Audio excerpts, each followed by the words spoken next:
नमस्कार, स्वागत है आप सभी का। आप देख रहे हैं बंसल न्यूज और आपके साथ मैं हूं नितीशा बंसल। स्वागत है हमारे इस खास कार्यक्रम में जिसका नाम है खास मुलाकात। यहाँ पर हम आपकी मुलाकात एक खास शख्सियत से करवाते हैं, उसकी खूबियों के बारे में बात करते हैं और बात उनकी खामियों के बारे में भी होती है।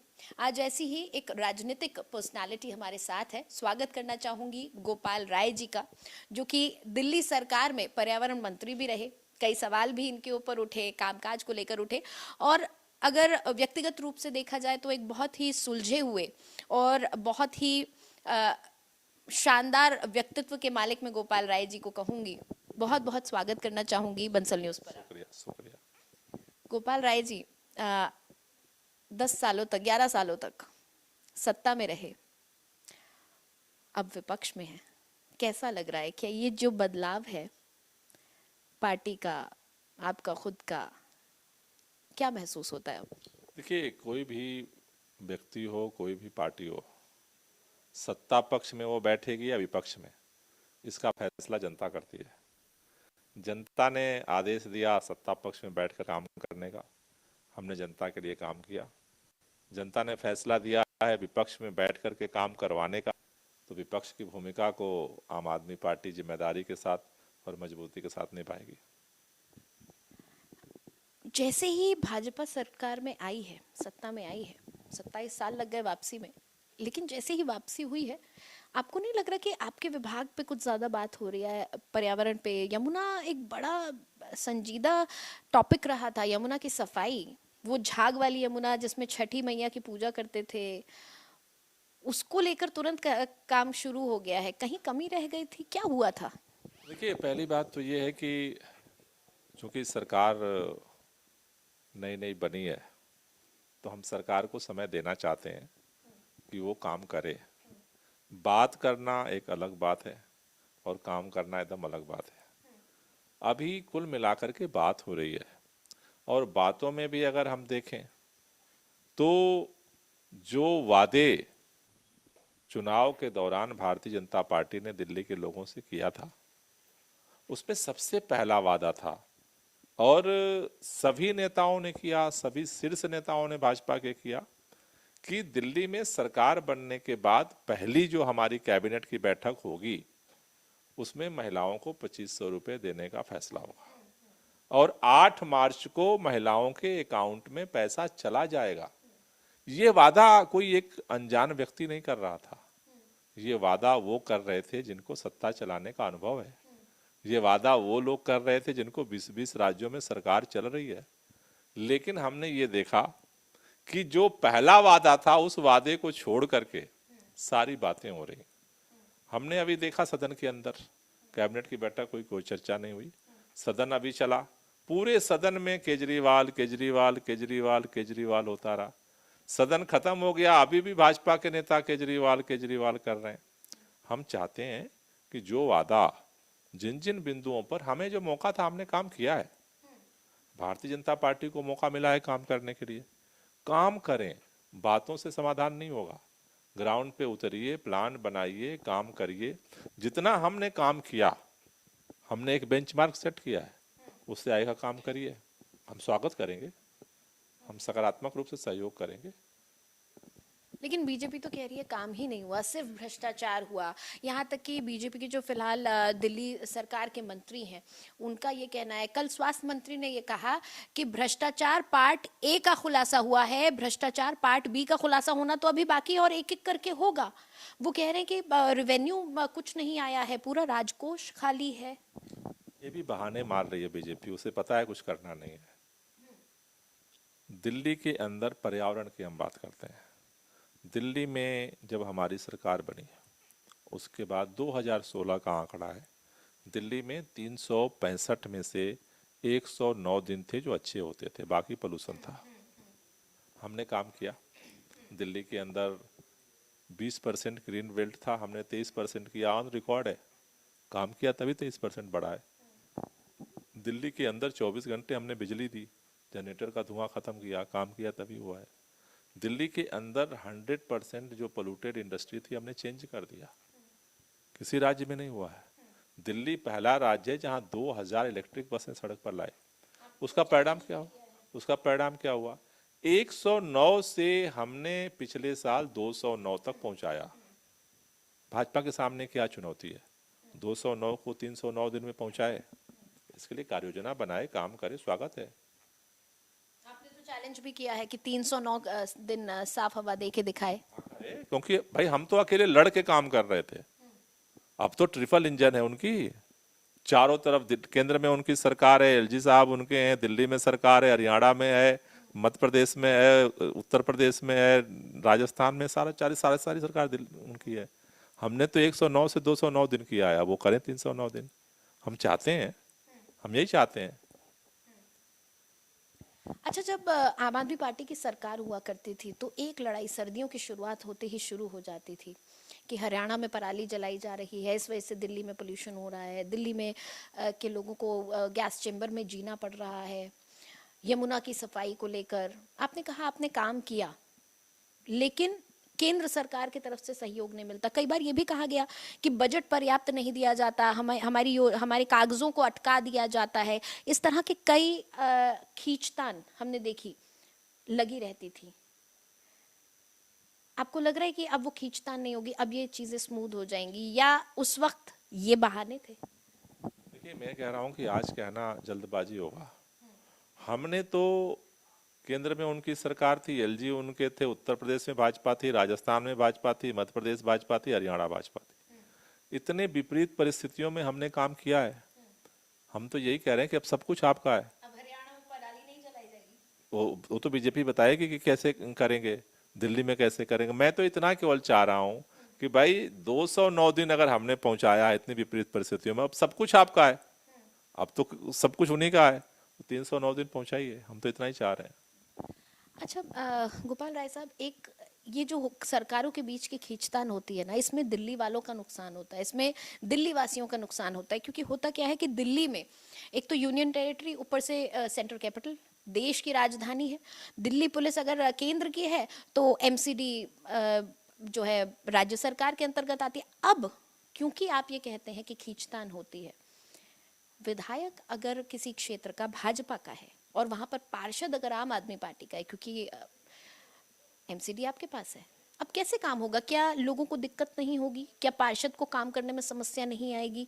अब कैसे साफ सफाई का वो मुद्दा अब कैसे होगा? अभी भी तो नालियां चौक है, हम देख रहे हैं। नहीं, देखिए, अब भारतीय जनता पार्टी को इसका समाधान निकालना है, क्योंकि अब सारी सत्ता उनके पास है।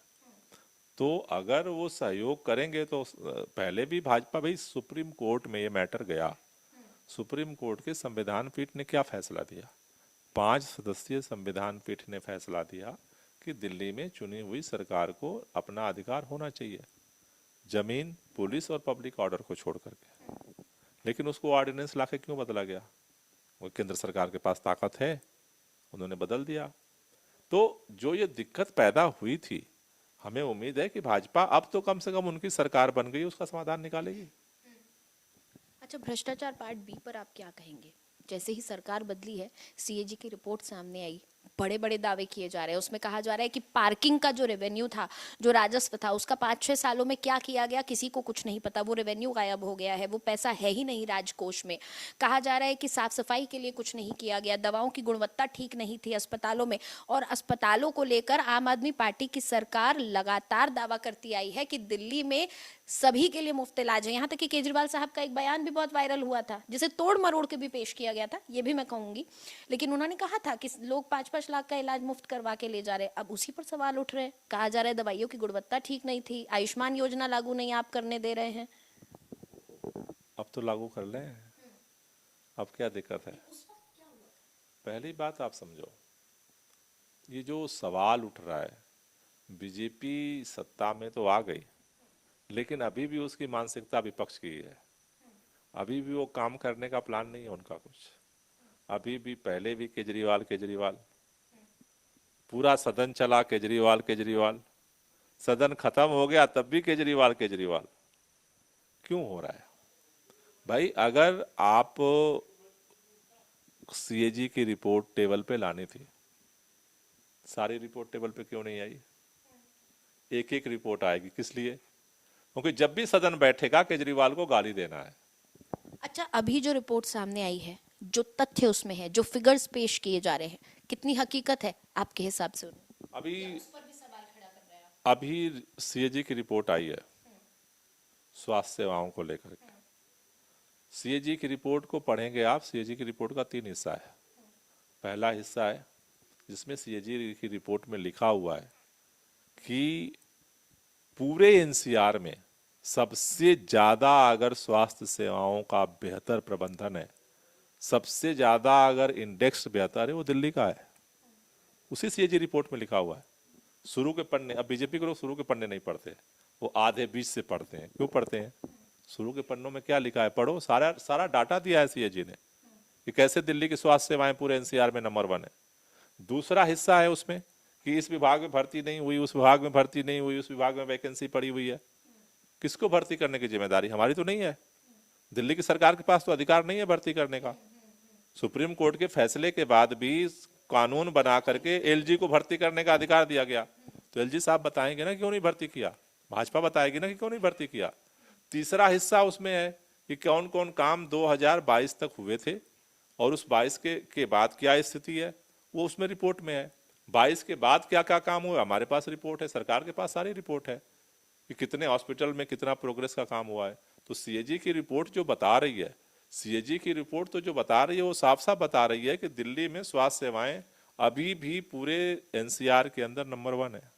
वही सीएजी की रिपोर्ट कर रही है। पूरा पढ़ें। भारतीय जनता पार्टी को सीएजी की रिपोर्ट नहीं पढ़नी है। भारतीय जनता पार्टी को 8 मार्च को 1 महीने होने जा रहा है, कोई काम नहीं करना है। वादा उन्होंने किया था, पहली कैबिनेट ने, पूरे नेताओं ने, सभी नेतृत्व ने किया था। पहली कैबिनेट हो गई, 2500 रुपये का फैसला नहीं हुआ, सदन पूरा गुजर गया, कोई चर्चा नहीं हुई। उसको छुपाने के लिए भाजपा को ऐसा लग रहा है कि जैसे हमने केजरीवाल को गाली दे करके चुनाव जीता है, वैसे ही आगे भी हम केजरीवाल को गाली देते रहेंगे। जब कोई पूछेगा कि क्या किया तो केजरीवाल ने ऐसा कर दिया। वो बहुत दिन तक नहीं चलने वाला। नहीं, देखिए, 2 सवाल है मेरे अब आपसे। एक, लगातार भाजपा कह रही है कि 8 तारीख को हर हाल में किश्त जारी होगी, क्योंकि ये कहा गया है, और उन्होंने एक सेमिनार भी बुलाया है कुछ महिलाओं का, तो उससे कुछ ऐसे संकेत मिल रहे हैं कि शायद वाकई कुछ किश्त जारी होने वाली है। हालांकि क्राइटेरिया भी अभी तक नहीं जारी किया गया है। तो अगर किश्त जारी हो जाती है तो आम आदमी पार्टी का क्या स्टैंड होगा? और दूसरा सवाल ये है कि केजरीवाल करने पर अगर इतना तकलीफ होती है तो विपक्ष भी तो लगातार प्रधानमंत्री को निशाने पर लिए रहता है। विपक्ष भी तो लगातार नरेंद्र मोदी प्रधानमंत्री इन्हीं शब्दों का इस्तेमाल करता है। बार बार एक ही तरफ कटाक्ष होते हैं। तो जब सीएम थे तो सीएम पे होंगे। दोनों बातें आपने सही कही है। 8 मार्च को महिलाओं के खाते में बीजेपी पैसा देती है, हम उसके धन्यवाद करेंगे, स्वागत करेंगे, तहे दिल से शुक्रिया अदा करेंगे सार्वजनिक तौर पर। दूसरी बात, केजरीवाल और मोदी करने की बात है। अरविंद केजरीवाल जब तक सत्ता में थे, अरविंद केजरीवाल होना चाहिए। मोदी जी सत्ता में है तो मोदी जी से हिसाब मांगा जाना चाहिए। लेकिन अब सत्ता में भाजपा बैठी है, तो जो सत्ता में भाजपा बैठी है तो अब भाजपा को अपनी जिम्मेदारी निभाना पड़ेगा। केजरीवाल कह के नहीं बच सकते। अब केजरीवाल हक है, जो भी सरकार में है, विपक्ष का काम है उसकी आलोचना करना। लेकिन जो सत्ता पक्ष में है वो विपक्ष की भूमिका में केवल दूसरे को गाली दे करके और निकम्मापन दिखाएगा तो नहीं चलेगा। इसलिए अब भाजपा सत्ता में है तो भाजपा को काम करना पड़ेगा। उन्होंने जो वादा किया है जनता से उसको पूरा करना पड़ेगा। हम विपक्ष में हैं तो हमारी जिम्मेदारी उनसे सवाल पूछना। गोपाल राय जी, क्या आप मानेंगे कि इस वक्त मुश्किल भरा समय तो है अब आम आदमी पार्टी के लिए? पंजाब हाथ में है, पंजाब हाथ से ना जाए, ये एक बड़ी चुनौती है कि पंजाब में पकड़ बनी रहे। दिल्ली में आम आदमी पार्टी के प्रदेश अध्यक्ष हैं आप, पर्यावरण मंत्री रहे, कई सवाल उठते हैं, राजनीति का एक हिस्सा है। गोपाल राय साहब अपने आप को और अपनी पार्टी को इस वक्त कहाँ खड़ा हुआ देख रहे हैं? देखिए, आम आदमी पार्टी संघर्ष से पैदा हुई है। आम आदमी पार्टी जीरो से पैदा हुई है। आम आदमी पार्टी हम लोगों को विरासत में नहीं मिली। हमने जीरो से संघर्ष करके आम आदमी पार्टी को राष्ट्रीय पार्टी बनाया। दिल्ली के जो विधानसभा चुनाव के परिणाम आए हैं, वो परिणाम क्या बताते हैं? वो परिणाम ये बताते हैं कि इतने विपरीत परिस्थितियों के बावजूद दिल्ली में 43.6% लोगों ने आज भी आम आदमी पार्टी के साथ अपना समर्थन व्यक्त किया है। भारतीय जनता पार्टी को 45% 6% लोगों ने व्यक्त किया, 2% केवल ज़्यादा भारतीय जनता पार्टी को समर्थन मिला। अगर संख्या में कहें तो 41 लाख लोगों ने आम आदमी पार्टी को वोट दिया है। इतना बड़ा समर्थन आज भी आम आदमी पार्टी के पास है। संख्या में जरूर 42 और 48 का आंकड़ा है, लेकिन जनता का समर्थन देखें तो आज भी आम आदमी पार्टी के साथ पूरी बहुमत के साथ है, और वो 2% कभी भी ऊपर नीचे हो सकता है दिल्ली के अंदर। जहां तक पंजाब की बात है, पंजाब की सरकार में हमने जो वादे किए थे उसमें से कई महत्वपूर्ण वादे हमने पूरे किए हैं, कईयों की प्लानिंग बन रही है, और पंजाब के अंदर हम मजबूती के साथ आगे बढ़ रहे हैं।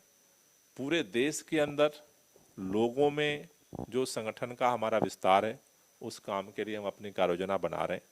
तो आम आदमी पार्टी जीरो से खड़ी हुई थी, आज आम आदमी पार्टी लगातार आगे बढ़ रही है। अभी हमारे पास गोवा में विधायक हैं, गुजरात में विधायक हैं, अभी जम्मू कश्मीर में हमारा विधायक जीता है। तो जो चीज़ें दिल्ली के अंदर आई हैं, जनता ने हमें विपक्ष में मौका दिया है बैठने का, इसका अनुभव भी लेंगे, जिससे कि आगे सीख करके आगे और बेहतर करेंगे। गोपाल राय साहब खुद को कहाँ खड़ा हुआ देख रहे हैं? क्योंकि जब आपके बारे में मैं पढ़ रही थी तो मैंने देखा आपने कई आंदोलन में हिस्सा लिया, भूख हड़ताल भी आपने करी, फिर अन्ना आंदोलन तो हमने देखा ही था जहां से आम आदमी पार्टी पनपी उपजी। उसके बाद आप खुद को इस संघर्ष में कहाँ अब खड़ा हुआ देख रहे हैं? देखिए, गोपाल राय आम आदमी पार्टी के पहले दिन से वॉलेंटियर थे, वॉलेंटियर हैं और वॉलेंटियर रहेंगे।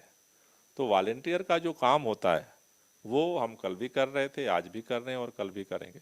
रही बात एक वॉलेंटियर के रूप में जिम्मेदारियां बदलती रहती हैं, वॉलेंटियर कोई बदल नहीं सकता। तो जो जिम्मेदारी मिलती है उसको हमने पहले भी निभाया है और आगे भी हम निभाते रहेंगे। जो पार्टी का मिशन है, मकसद है देश के लिए काम करने का, उस मिशन के लिए हम आगे भी काम करेंगे। ये बात तो सही है, आम आदमी पार्टी ने बहुत संघर्ष देखे हैं। कई साथी आपके थे, कई नामचीन चेहरे जिन पर जनता को भरोसा हुआ करता था, वो चेहरे साथ छोड़ गए। ऐसा क्या हुआ कि आम आदमी पार्टी पर लगातार सवाल खड़े हुए? हाँ, दिल्ली ने भरोसा जताया, कुछ राज्यों में और भरोसा भी मिला, लेकिन ऐसा क्या हुआ कि पार्टी एकजुट नहीं रह पाई हमेशा? आप ये मानेंगे कि एकजुट हमेशा नहीं रह पाई? मैं ऐसे चेहरों की बात करें, आशुतोष जी की बात करें, हम कुमार विश्वास साहब की बात करें, ये तमाम लोग अलग हो गए और आज एकदम मुखर होके बात करते हैं आम आदमी पार्टी के खिलाफ। ऐसा क्या हुआ? देखिए, कोई भी यात्रा हो, भारत के अंदर अब तक जो भी राजनीतिक संगठन बने, पार्टियां बने, उसमें हर तरह के लोग शामिल होते हैं। आम आदमी पार्टी आंदोलन से बनी, आंदोलन में बहुत सारे लोग साथ आए, आंदोलन के बाद पार्टी बनी, उसमें भी बहुत सारे साथ लोग रहे। कई बार क्या होता है कि हमारी अपेक्षाएं अलग होती हैं और जब उसके अनुसार परिणाम नहीं मिलता है तो हमारे चिंतन में बदलाव होता है। कई बार ऐसा होता है कि जो नई परिस्थिति बनती है, नई परिस्थितियों में जब नए रणनीति से काम होती है, हम अलग तरह से सोचते हैं। तो कोई बात संगठन हो, कोई भी पार्टी हो, उसमें डिफरेंस ऑफ ओपिनियन रहती है। लेकिन कई बार ऐसा होता है कि भाई हम डिफरेंस ऑफ ओपिनियन के साथ भी साथ चलते हैं। कई बार ऐसा होता है कि हम निर्णय लेते हैं कि नहीं भाई, हम अपने ओपिनियन के साथ अपना काम करेंगे। तो ये तो समय समय पर लोगों ने अपना निर्णय लिया और उन्होंने अपने तरह से काम को आगे बढ़ाया। जिन लोगों ने अपने तरह से रास्ता लिया कि भाई हम पार्टी को इस तरह आगे बढ़ाएंगे, उन्होंने इस तरह से काम किया। सभी लोग अपने अपने सोच और समझ के अनुसार काम कर रहे हैं। तो ये जो विघटन था, जो साथी मिलते गए, कारवा बनता गया और फिर कुछ बिछड़ भी गए, ये मतभेद है या मनभेद है? कुमार विश्वास जी की बेटी की शादी थी, क्या न्योता आया? क्या ये मनभेद भी हो चुका है? आपसी बातचीत, बोलचाल सब खत्म है या सिर्फ राजनीति तक ये सब सीमित है? क्या जी, अपने अपने काम में सब लोग लगे हुए हैं, अपने अपने तरीके से लोग काम कर रहे हैं और अपने अपने जो तरह से जब आप काम करते हो तो उस अपने अपने तरह के दायरे भी बनते हैं और उस दायरे के साथ वो काम कर रहे हैं, हम भी अपने दायरे में काम कर रहे हैं। तो मैं ये मानूं कि मनभेद भी हो चुका है, ऐसा आपसी संबंध पूरी तरह से खत्म हो चुके हैं? नहीं, इसमें ना मनभेद की बात है ना मतभेद की अब बात है। सबके अपने अपने काम, अपने अपने काम के अपने अपने रास्ते हैं, अपने अपने पड़ाव पे सब लोग काम कर रहे हैं। न मतभेद है न मनभेद है, अब सब अपने अपने रास्ते पे काम कर रहे हैं।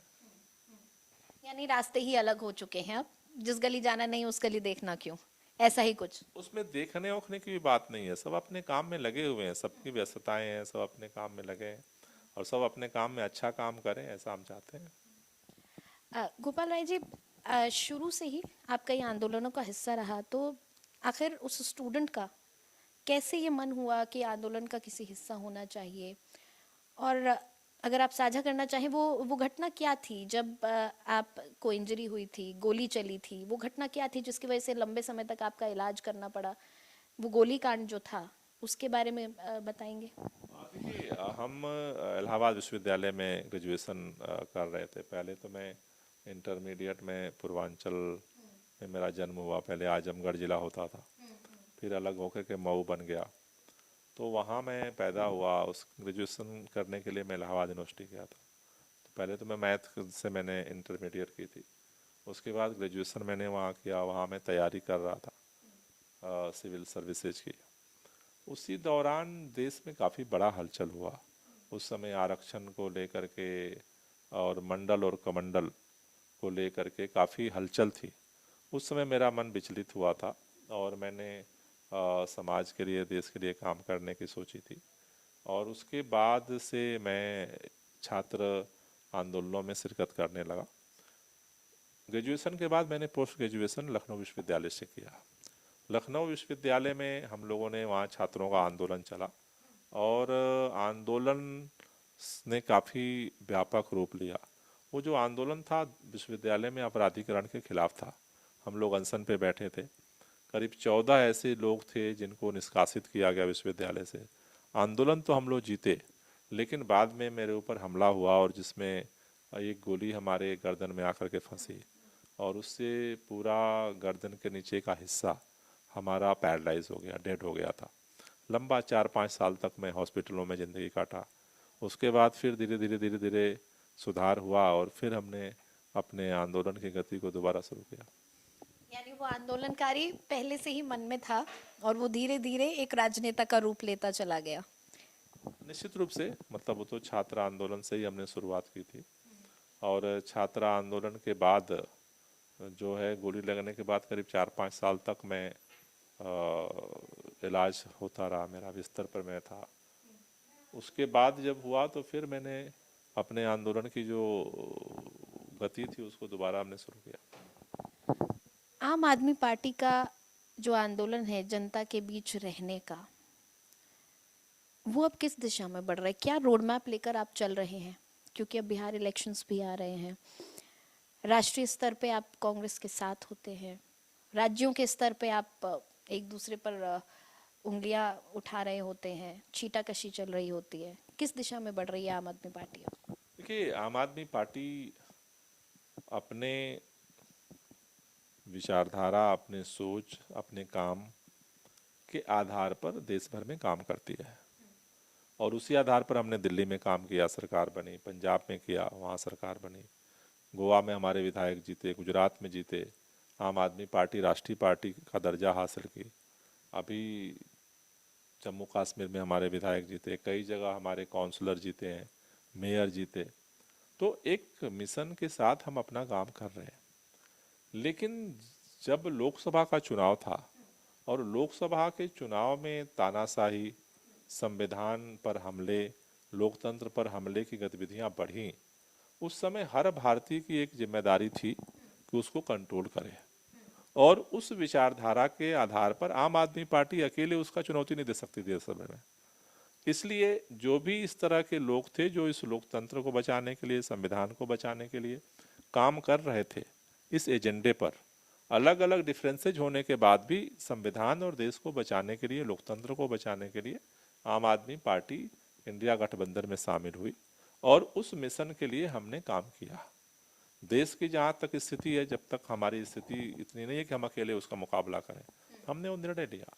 लेकिन जहाँ तक राज्यों की बात है, आम आदमी पार्टी अपने मिशन और अपने एजेंडे के साथ आगे बढ़ रही है और आगे भी बढ़ेगी।